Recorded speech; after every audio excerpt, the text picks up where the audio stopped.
second Enkundleni. Please ngicela uyibuyisele uNzotsho uba ungayisusa. Or Prof Bank is okay. No. Okay, leave it there. I mean, Suba Saifaka back because Prof Bank might want to present something if he's not going to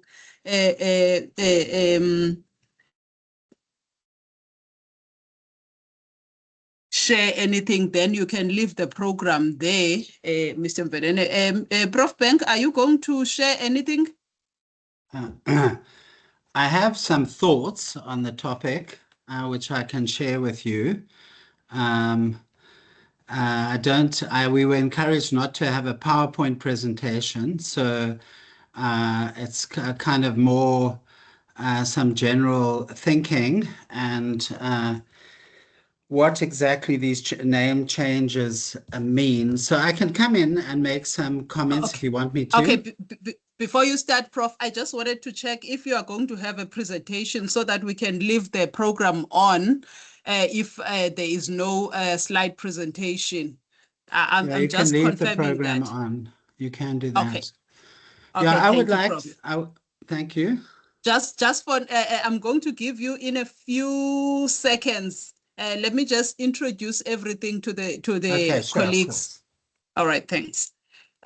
Colleagues, I think should I leave my camera on? I'm not presenting, I'm just moderating. So even if you don't see me, at least you've seen me that I'm here and this is not AI generated photo or, yeah.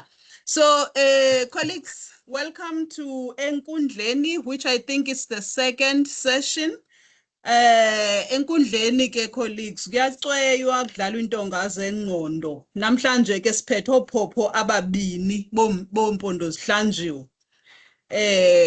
We are hoping Dr. Mvenene will be able to join and give us a perspective, a historical perspective on whose names should our cities carry the politics of renaming in South Africa, whilst Prof Bank is going to give us an anthropological perspective. Both of them have two questions to talk to. For Prof Bank, as I have explained that we are flipping it now, we're starting with our second lead discussant because of technology. So Prof Bank is a professor on cultural and historical anthropology, and he's going to talk on two questions. The first one being to communities, do communities actually want these new names, or do they feel the changes are imposed on them? And the second one being, do South Africans find value in these name changes? If so, in what ways? Prof Bank, you have 15 minutes starting from now. So please go ahead. Colleagues, let's welcome Prof Bank. Thank you so much for the invitation. This area of work is actually the work of cultural geographers mainly, rather than anthropologists, although obviously issues of culture and history are involved in the changing of names.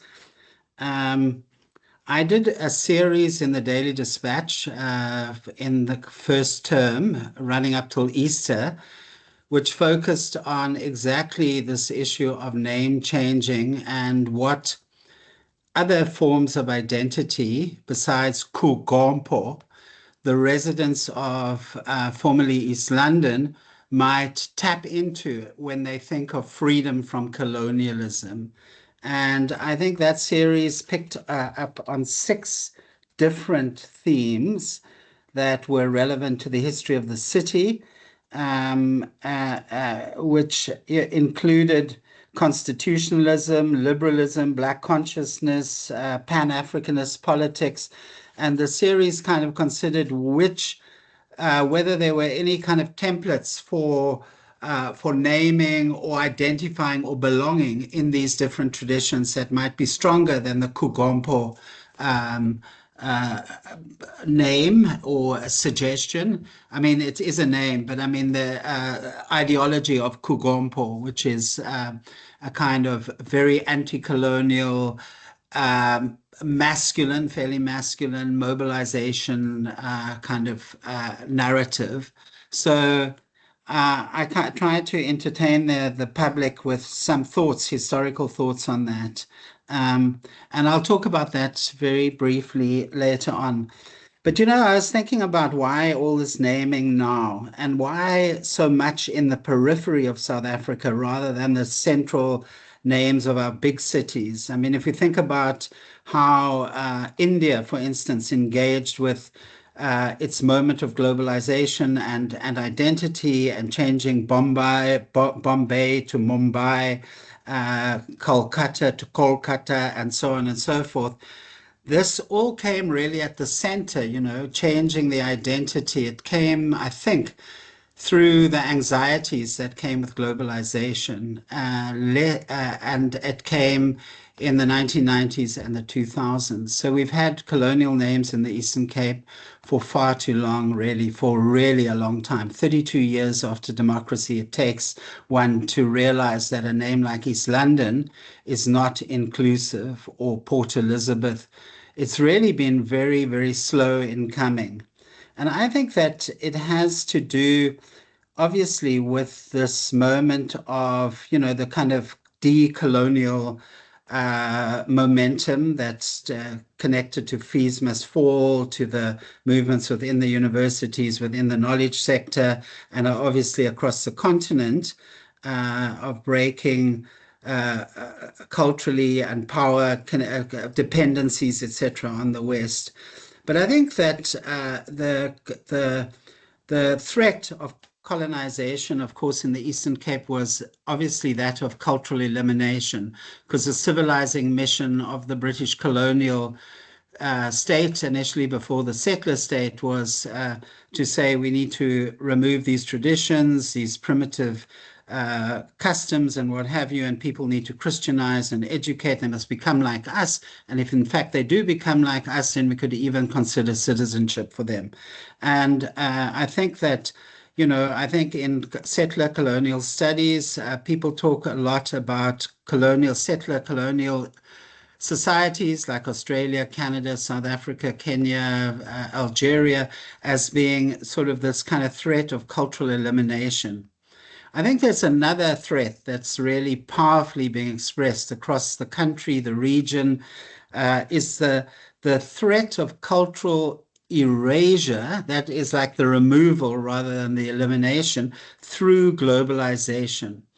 And I think that this is something that has profoundly changed the Eastern Cape communities in recent times, as people shift away from diets that used to include certain traditional elements, to eating two-minute noodles, to participating in a much more globalized kind of palette that undermines cultural identity.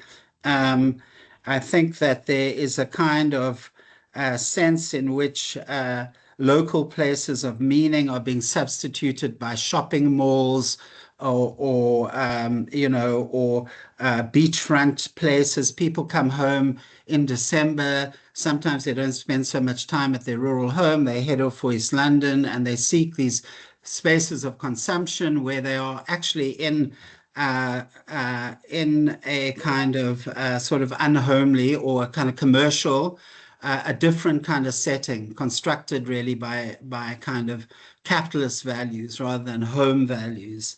So I think that perhaps the current interest in sort of accelerating the rate of name changing might have something to do with the extent to which globalization, in a way, in addition to colonization, is kind of accelerating a sense of disembeddedness, as Giddens would say, creating a kind of cultural anxiety that leads to the desire to re-embed our culture and our naming of things, which also I think might have something to do with how the university's been thinking about its new identity and name. The other kind of perspective here is that it is it is a mistake in a way to think about globalization and localization as two separate things. Localization is constantly a response to globalization. So what you choose to localize is what you select to emphasize comes in response to the impacts that globalization are already having across regions like ours. So those are some of the kind of insights that are coming out of the literature. There's also this idea that you know, in the post-pandemic period where we were all shocked to the extent to which we were alienated from our homes and our sense of our loved ones and so on, that this idea of localization has become quite a strong impulse throughout the world. So,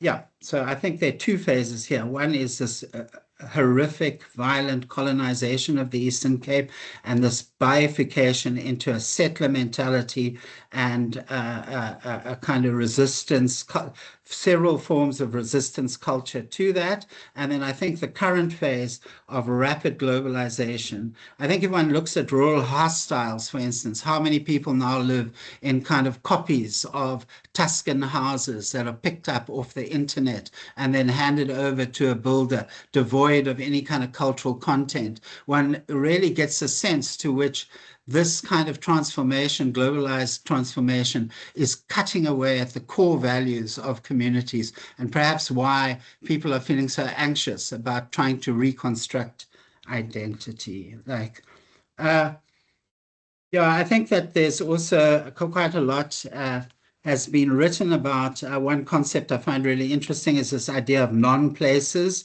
transient, convenient, anonymous places where one can move around, like an airport or a shopping mall. They're not places that carry deep social meaning. And increasingly, we're spending more and more of our time in these kind of localities. So that's like the general introduction, which is trying to answer at a very general level why people from below might be very receptive to things like name changing or the recovery of local cultures. I think that it's so vital that names are changed, not just because of their meanings, but because how they become embedded in a kind of landscape of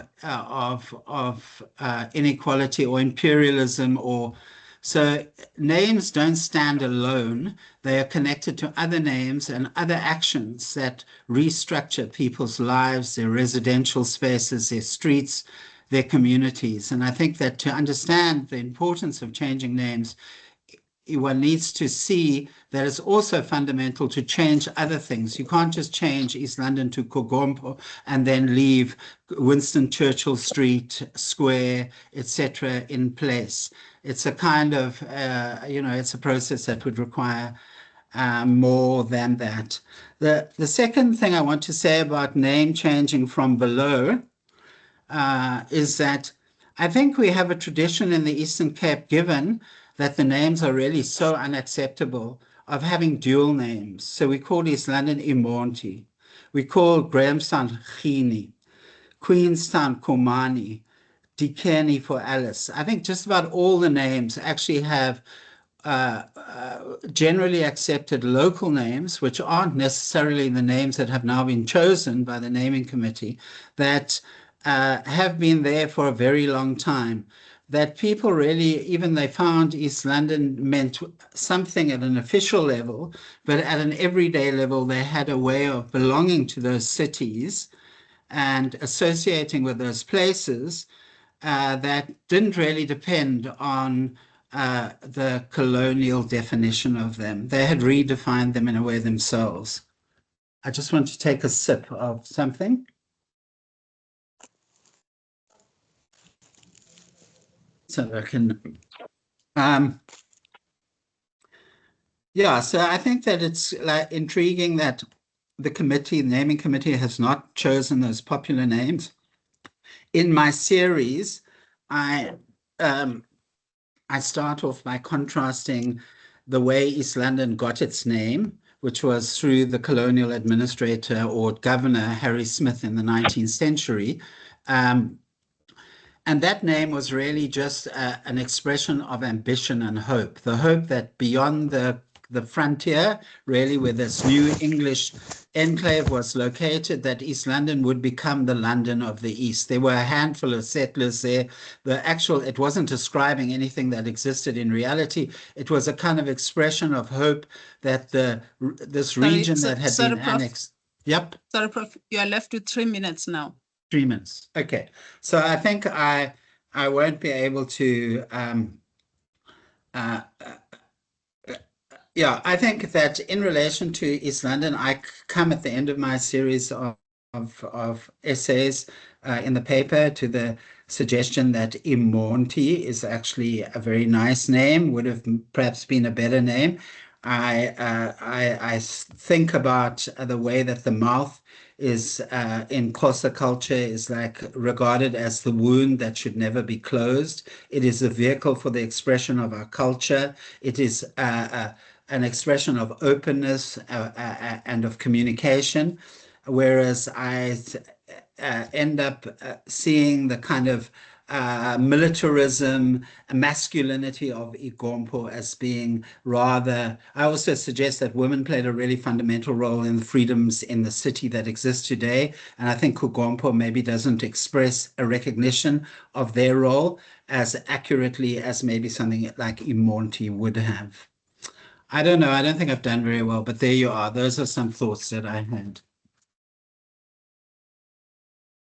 Okay, thank you so much, Prof. I think you'll get another chance when we get questions from the floor, and then you might be able to say more or some of the things that you wanted to say that I couldn't. I'm afraid that I cannot extend for now, because I don't want to keep people here more than they should be kept. Thank you so much, Prof. And then I want to hand over to colleagues. If you have any questions, please hold on to them, and whilst we listen to Dr. Mvenene as well, and then we'll open a session for Nanzika discussion. Mr. Mvenene, Dr. Mvenene, are you in? Yes, I'm in, Prof. Oh, great. We are going to hand over to you. And Dr. Mvenene is a research fellow of the Faculty of Education.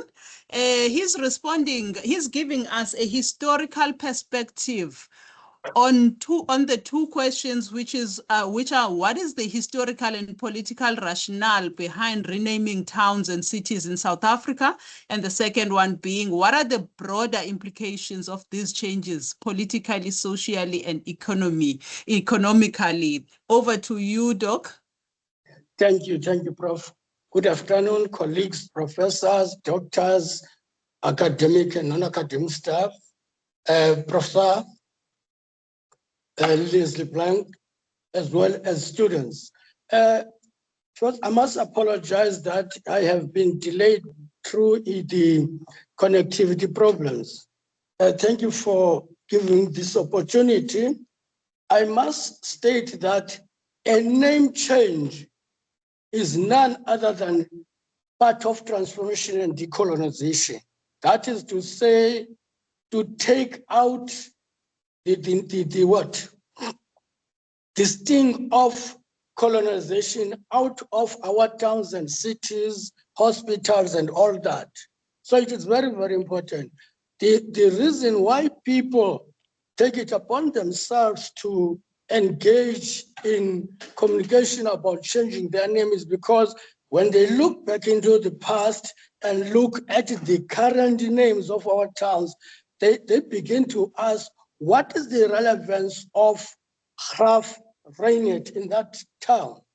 And then looking back into history, you'll find that this town was named after Governor Graff and his wife, and they never considered the views of the people who were also part and parcel of that area, that is the African people, which means the naming of that part was more divisive than otherwise. So a name change, therefore, is a result of the fact that the people want to raise all signs of colonialism, racialism, African chiefdoms and all that, and an attack on the culture, tradition of the African people. And therefore, before they initiate the process, then they have to think about amongst the current people or rivers or mountains, which one is the appropriate one to be used in renaming that particular hospital or town. For example, if you take Graaffreinet, a name that has got no association with all the people of South Africa, but only for white people. And then Robert Sobukwe being the one who, after whom this town was named, you'll find that now they attached more importance on Robert Mangaliso Sobukwe on the basis of his contribution towards the development of the people of South Africa, irrespective of culture, color, and creed, as long as they are South Africans. So this man, Robert Sobukwe, was a man who was the founder of the PAC, and before that, he was a member of the Youth League of the African National Congress. And his role, therefore, in trying to bring apartheid into its knees is very, very significant to the South African.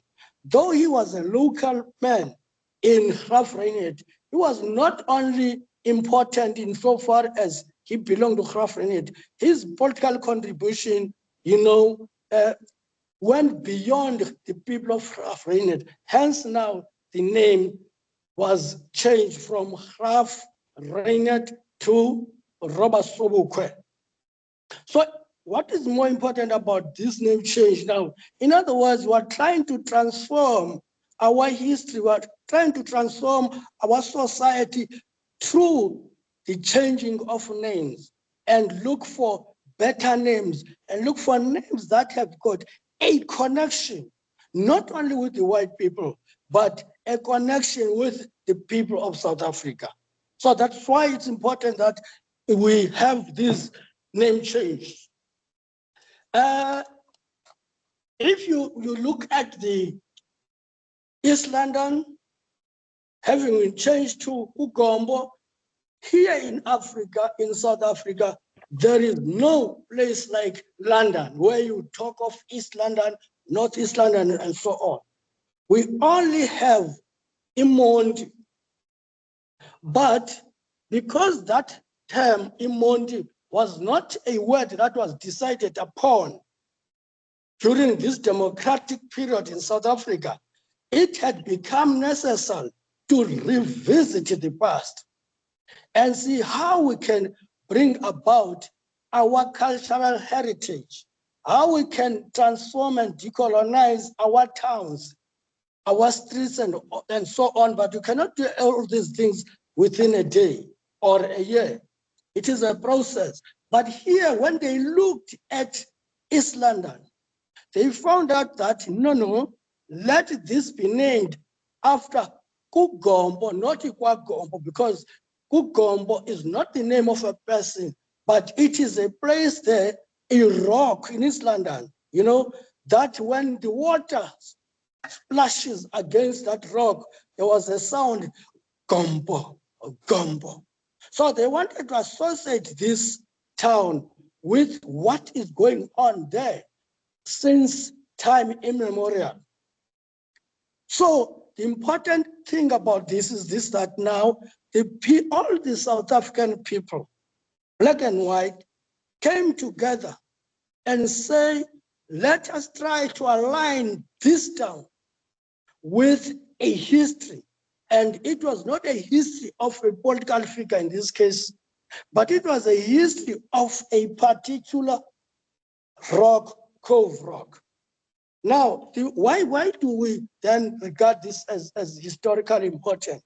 It is because it also tells us that in what was known as East London, there was a very important, gombo, what they call the cave rock.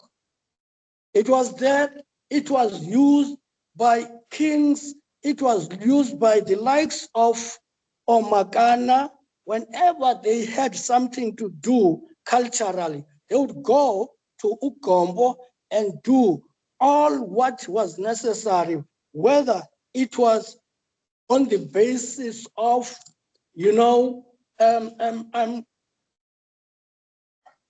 ancestral beliefs and practices, but they would go there. Hence, it is as important as Robert Sobukwe to the people of South Africa. So that then these places are renamed shows beyond reasonable doubt that we are then transforming our history.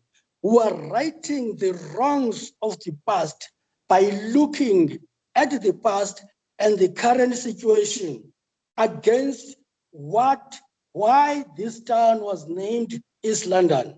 So consultation has been made in all these cases. However, there are still some people who believe that these names should not be changed for various reasons. For political reasons, the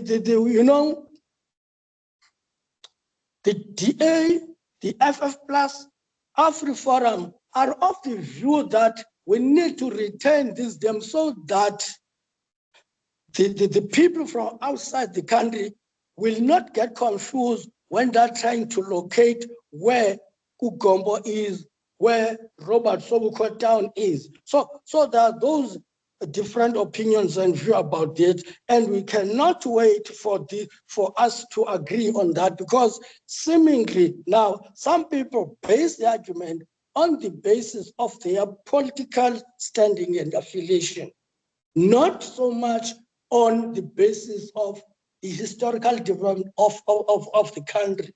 Some people have deemed it proper to call Ugombo as Imonti, probably because some may not have understood the importance of that Ugombo, which needs therefore reading the history of Gqeberha, why it was called Gqeberha, just like Gqeberha. Many people don't understand why Gqeberha, because not all of us can pronounce Gqeberha. Yet, irrespective of who can pronounce it or not pronounce it, but Gqeberha is a river that runs through the city of Port Elizabeth. I think with those few comments on this, it is important that all of us, in order to understand these changes, we need to have a historical perspective, so that whoever says anything, you judge what he says in terms of the evidence of the past, in terms of how our history evolved up to this point in time, in terms of what role did Robert Sobukwe played in the development of this country. Now we are in a democratic country because of the role fight against colonialism of our forefathers, as well as against the apartheid regime with its vicious policies against the Black people. So I maintain that calling East London KuGompo is correct.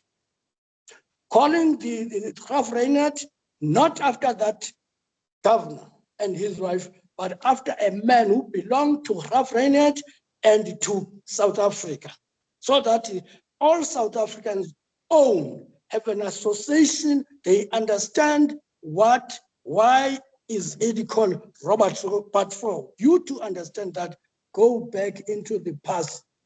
Thank you very much. Thank you so much, Mgwevu, for that presentation. Colleagues, I forgot Naku Prof Bank. Please give both of them a round of applause.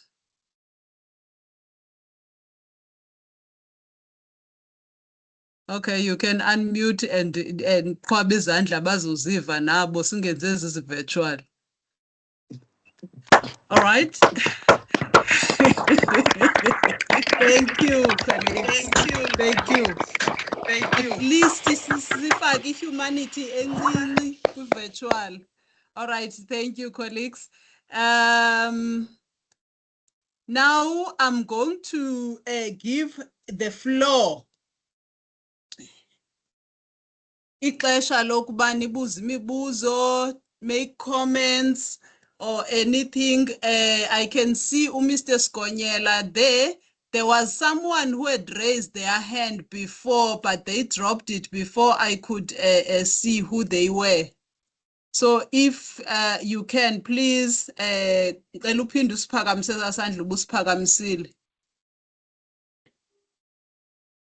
All right. Any comments? I can only see Mr. Skonyela and Prof. Ekanjume. I want to see the hands so that I can acknowledge them, and then we can close the first round of questions. Or maybe abanye bazobuza. The third one is Prof. Ndlovu, followed by Mr. Kasa and witness usdrophile kwakhona. Okay, colleagues, I think let's go with the first round. Mr. Skonyela first. Over to you, Ngutu. Okay, thank you, Prof, and good day, colleagues. And sorry, Ngutu. Please leave your hands on so that I can see who is next. Don't drop your hands. I'm noting you now, witness. I'm sorry, I don't know Nanzika. I don't want to use it in the title wrong. Thank you. yes, sir. Thank you very much, and good afternoon, colleagues. I wish to also appreciate the initiative first, and also I'm impressed by the impressive topic of today and the presentation of the specialists. Chair, I was the one who coordinated and initiated the change of East London. Myself, I think it's also covered a number of articles within the dispatch by Ms. Memela, who was the journalist, residence journalist for that process. But my take, what has been presented is quite impressive. However, my take is our society. We have a responsibility of decoloniality, which also can be part of that through stakeholder organic community engagements. Because we need quite a group of intellectuals that are trusted and that have credibility to interact with our communities, to unpack the issues of transformation, the issues of decoloniality, and even history. Because when I was working on this thing, people... 1 minute remaining, Mr. Skonyela. Okay. You're eating it already. So there's an issue now of people not understanding this Gqeberha. Gqeberha has been there forever. Then when they appointed a councillor, took Gqeberha to where it was Gqeberha Town in Punzana section 6.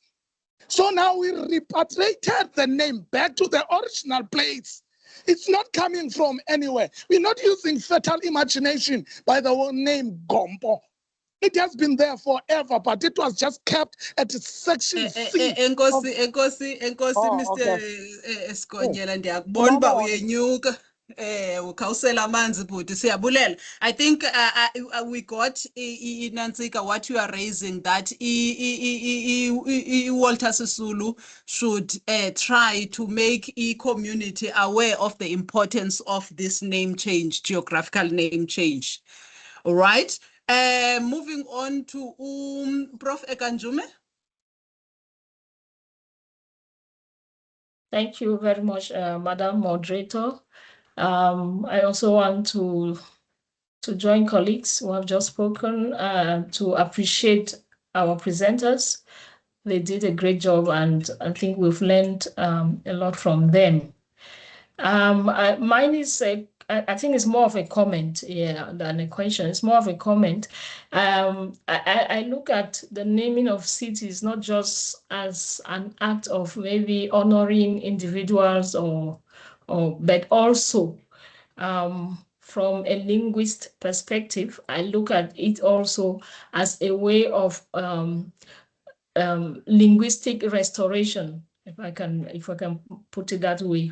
So in this case, I feel that the process of renaming should not lie within a certain individuals. It should be participatory.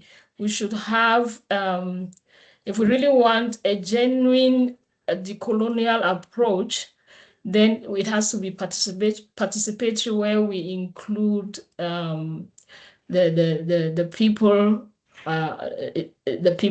involved, so that whatever we put out there is actually reflecting the history of the people, not just a matter of honoring an individual. Thank you. Thank you, Prof. Just before the next person, let me briefly explain the process of name change so that we don't get comments about the process. There's a form that an individual fills in and submitted to the Provincial Geographical Names Committee. And then there is public consultation, where the name is presented to the public, and then they get the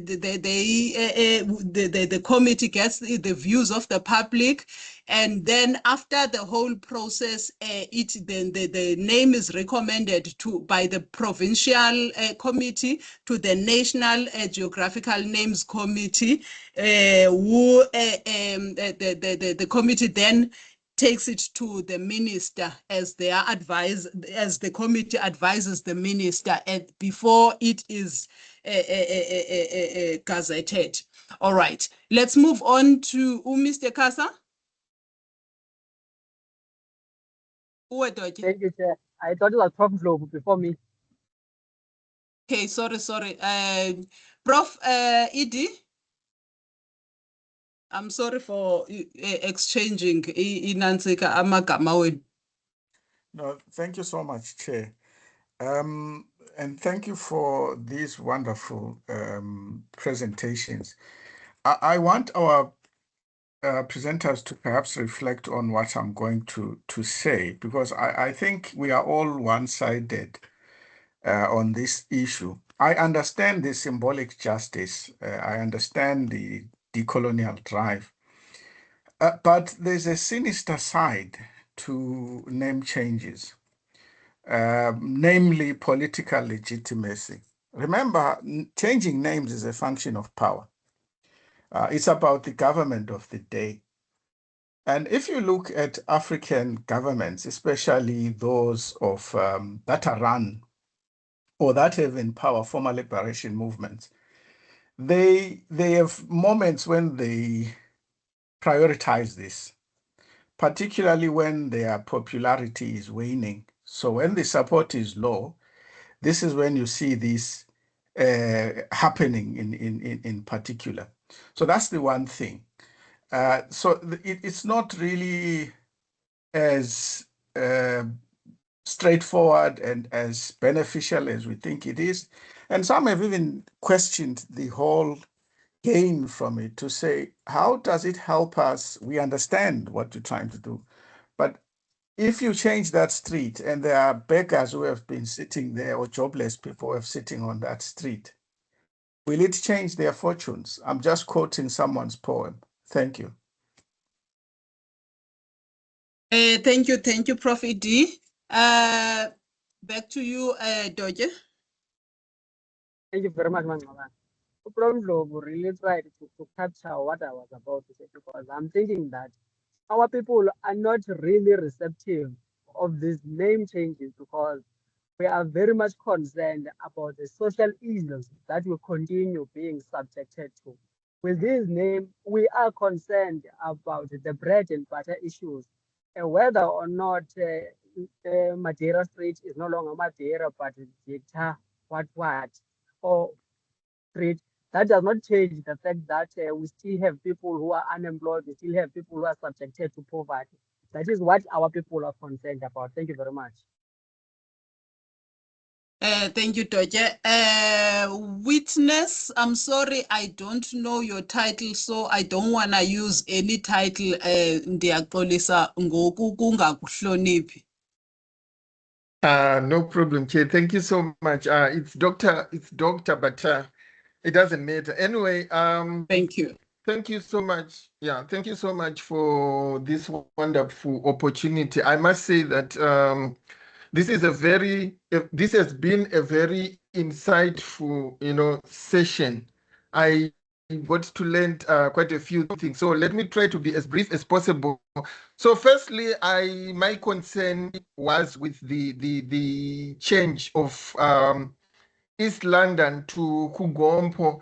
I had thought that Emonti, was already popular as one of the speakers he has already said. So I thought it would be easier to get the buy-in of, the people. But anyway, having said that, I do understand from what the other speaker has said, giving the explanation that KuGompo was like the original name, something like that.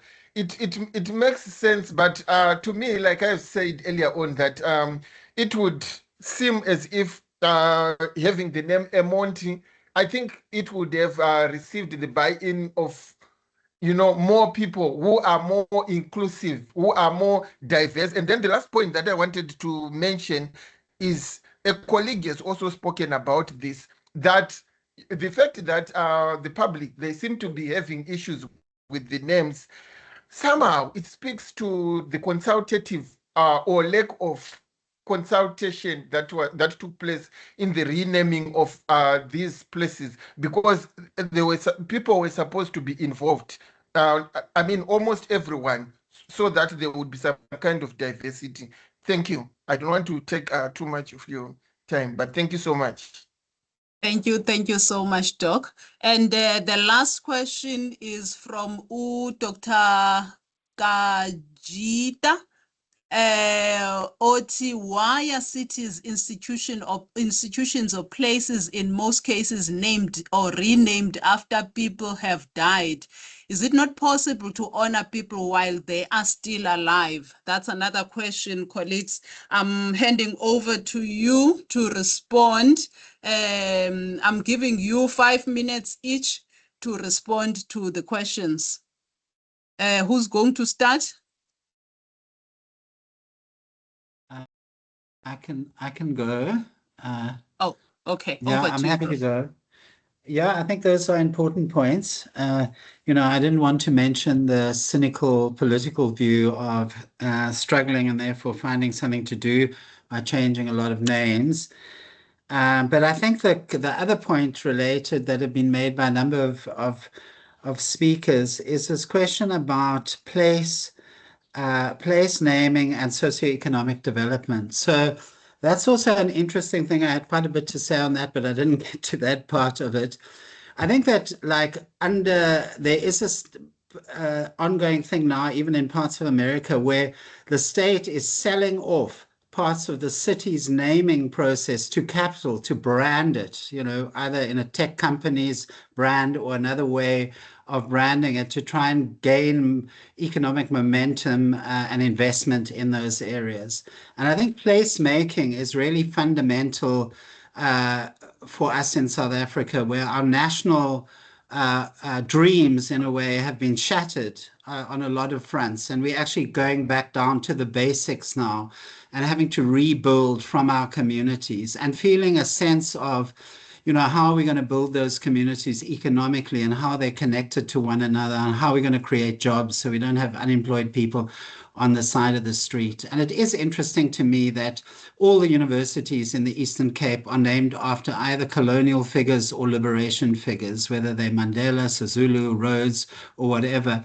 And yet so many other institutions are named after places. And those institutions, as far as I'm concerned, do a lot better in placemaking and building by invoking their places as areas of institutional responsibility, engagement, and building. And it's that kind of spirit that is really urgently needed across our places. It was interestingly found in the only scientific study that I could find on Graaffreinet, with a 95% degree of accuracy in 2022, that 83% of the residents of Graaffreinet were happy with the name. That's not, I mean, I fully understand the coloniality of the name and the fact that it's really desirable to change it, but that's also an interesting sort of finding. It wasn't their number one concern. So I think that's really an important thing. And then I suppose the other point that I want to make, if I have 1 minute, is that it's really interesting how the state has imagined place and space in the Eastern Cape. So it's talked about the Sunshine Coast, the Wild Coast. It has all kinds of agro-tourism corridors. It uses a completely different language, not a historical language. It uses a language of branding and opportunity to try and integrate towns and cities into a growth model. And so I don't know to what extent this process of the naming committee has related to that other process, but it does seem that we are faced with lots of challenges around economic growth, investment, and the functionality of our value chains and the relationships across space and place.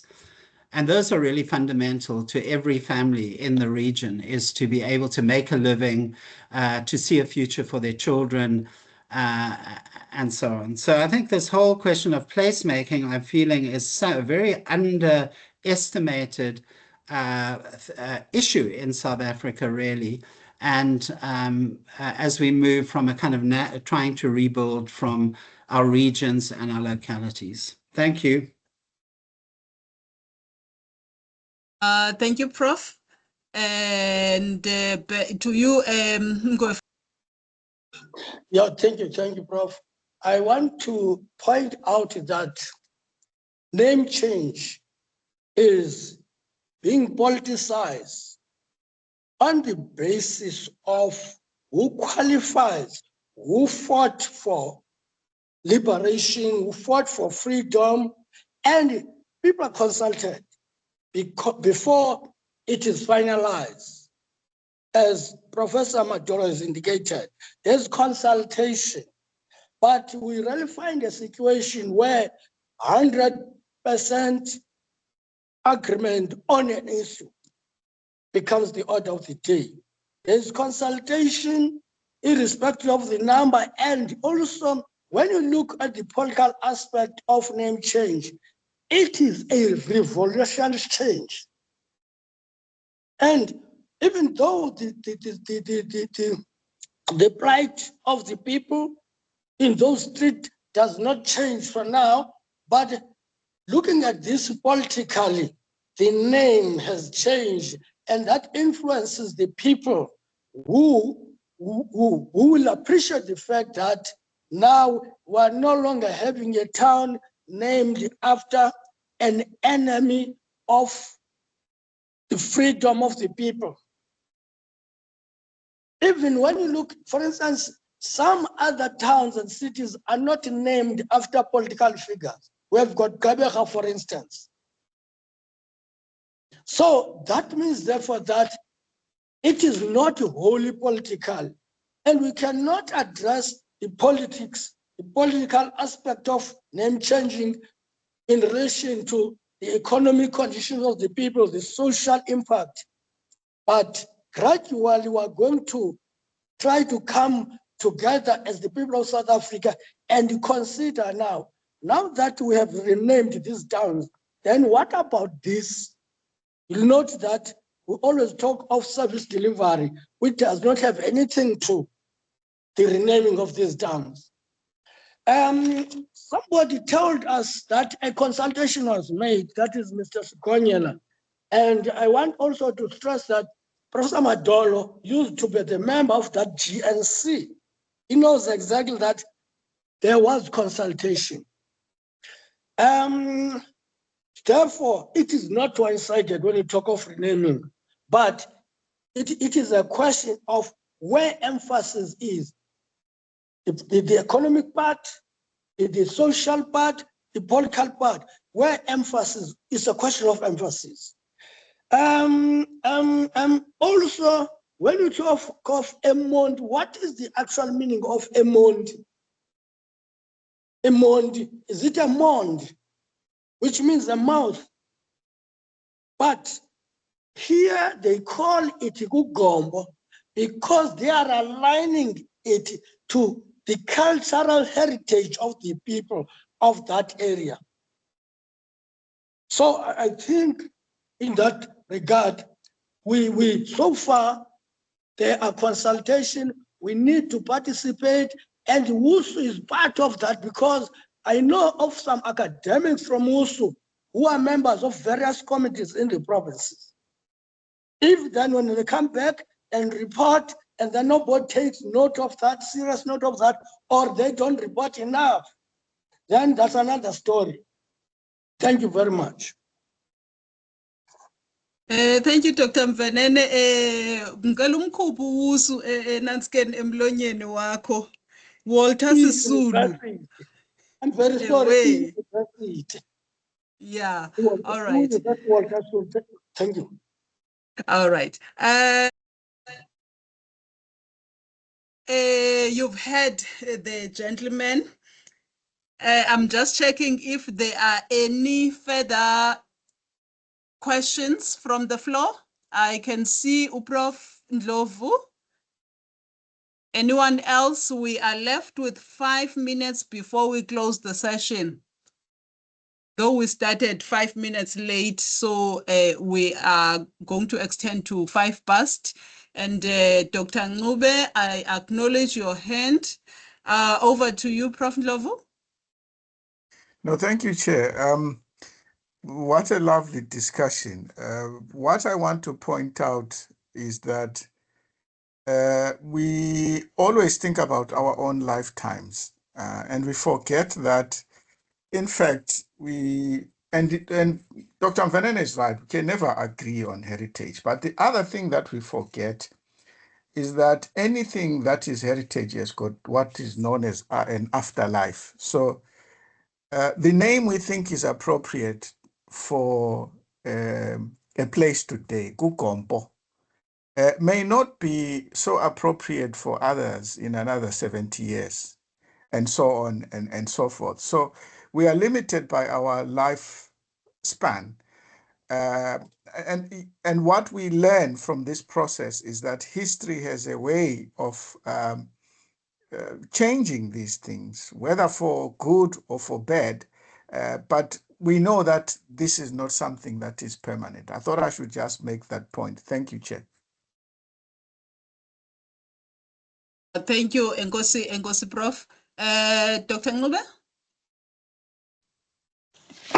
Thank you, Chair, and thank you to our presenters for a very stimulating discussion. I just needed to add something in different words, but perhaps hammering the same thing. That naming itself is not a neutral exercise. So maybe to support those who are pushing for a name change, the naming process itself is not a neutral exercise. It's an exercise that involves socio-political considerations, which ties in with what Professor Ndlovu is saying. The politics and how society view things may change, and today's hero and heritage may turn out to be something else. But the point that I really wanted to emphasize is that naming is not a neutral exercise. 1, 2, names themselves also speak, they represent something. by naming landscapes and places, you are spreading an ideological and cultural norms that define a specific era. So it would be understandable from that perspective to say it's a way of dominating the space, the landscape. If you say East London, if you come to Zimbabwe, there are places called, there was a farm called Little England, Lancashire, Hampshire. It's a question of trying to demonstrate dominance and control. So I just wanted to underline that point, that naming is not neutral. Thank you. Thank you, Dr. Ngube and Dr. Witness. I'm not sure if it's Roya, so Anfunul Bizarongo again. You can pronounce it anyway. You can say Hoya. It doesn't matter. But anyway, thanks so much. I must say that I agree with what Dr. Ngube said, because to begin with, the naming process is a political action, because it's like you are reasserting yourself. Because if you look at what the colonialists did, it's like when they came, they gave names even to the people, So in a way, that process on its own, it's like when you name something, it means you have got control over it. So I fully agree that this is a political process and it's a necessary process. However, like I indicated earlier on, if you look at the history of South Africa, or the history of any place for that matter, I think there are those people who were involved, who were anti-apartheid, proponents. So in a way, instead of it being a way of reversing or a way of saying this is a black and white, kind of situation, it would also be interesting if we have names for people like, I think Robert Sobukwe is also a good example. He is someone who you can say that he was neither someone you could say was racist or was only for black people. So likewise, we could also have some names of those white anti-apartheid, activists, and then also we can have some places depending on the let's say the demography of that area. So it's not a situation in which we are saying that we are reversing everything white or something like that. I thought I should make this point, but thank you so much. Thank you so much, Doc. Colleagues, I don't see any more hands, and I had given our lead discussants to respond. I must say that I liked today's audience, because you made this session, Enkundleni, we are really discussing, and we are not letting our lead discussants be the only ones who come with the views. So I want to thank everyone who has participated by being here and by saying, commenting, asking questions. Thank you so much. Now I'm going to hand over to Mr. Mvenene, not Dr. Mvenene, Mr. Mvenene, so that if you have any announcements, there is also a comment from Mr. Skonyela. This is also a requirement of the UN that there should be one Berlin across the world. Hence, we had to name our Berlin Ngontabo Zuko. Okay, thank you, Nud. So I'm handing over to you, Ngwevu. Okay, thank you, Njengalwazi. Thank you to our lead discussants for the awesome contributions. From my side, don't have much to say, just that the discussions were very enriching, and that thank you to everyone who made time to join our session. And Bulela Kakulu colleagues. Yes, that's it from my side, Prof. Thank you, Mr. Mvenene. One last comment from Kamvelishle. Prof. Banks, how can we access your essay series? Just a quick response there, Prof. I'm pleased you asked that. I would love to make them available, all 6 essays, either on the website or on the series or something like that, because I think they try and address some of these issues historically and are, relevant and interesting to this topic. So, yeah, I will send them. I can send them all to you on the WhatsApp, and then you can put them up, or you can, people can access them. I would encourage you to read them. I actually put a lot of effort into that series, so I would be delighted if more people actually read them. So for now, you can't send Ukamvelishle anywhere to get them, Prof. I do have PDFs of all of them, but obviously if you have a subscription to the Daily Dispatch, you would be able to access them. Yeah, I don't know. I think on this website, I can discuss that, and maybe there can be a message can be made available. I don't know. I'm really, open to whatever you suggest I do.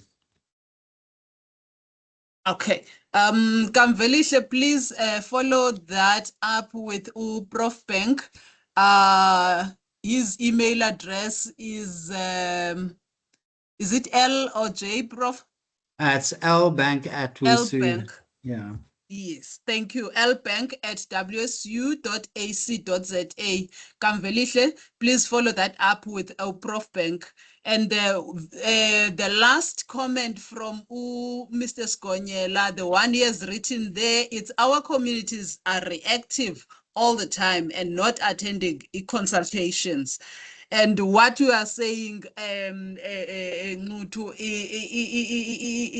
what he's saying is that communities are invited to meetings and they don't attend, and then they will comment more when the name has been gazetted. This discussion, I think it gives everyone food for thought. And then going forward, you need to think about it and see what to do, action again, about it.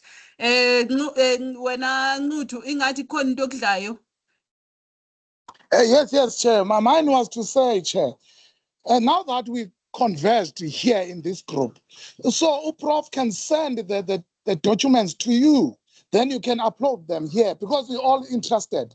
It's such impressive work of art. So I'll propose that instead of individually following up, he shares the PDFs with you, then you put them here. Thank you, Chair. Nkosi, Mr. Skonyela. Prof, would you be keen to share the PDFs so that it can be shared to the group who attended this? Sure. No, I can do that. That's easy. Thank you. Okay. All right. Then you'll get them, colleagues, either from myself or from Mr. Mvenene, not Dr. Mvenene, Mr. Mvenene. All right. Thank you so much, colleagues, for making it to this session, and looking forward to seeing you at Enkundleni again. Have a nice day and a nice long weekend ahead. Thank you. Thank you, Prof. Thank you, colleagues. Bye. Thank you very Bye, Thank you colleagues. Thank you so much, Prof. Adol. Awesome, Gqeberha. Thank you. Thank you. Bye.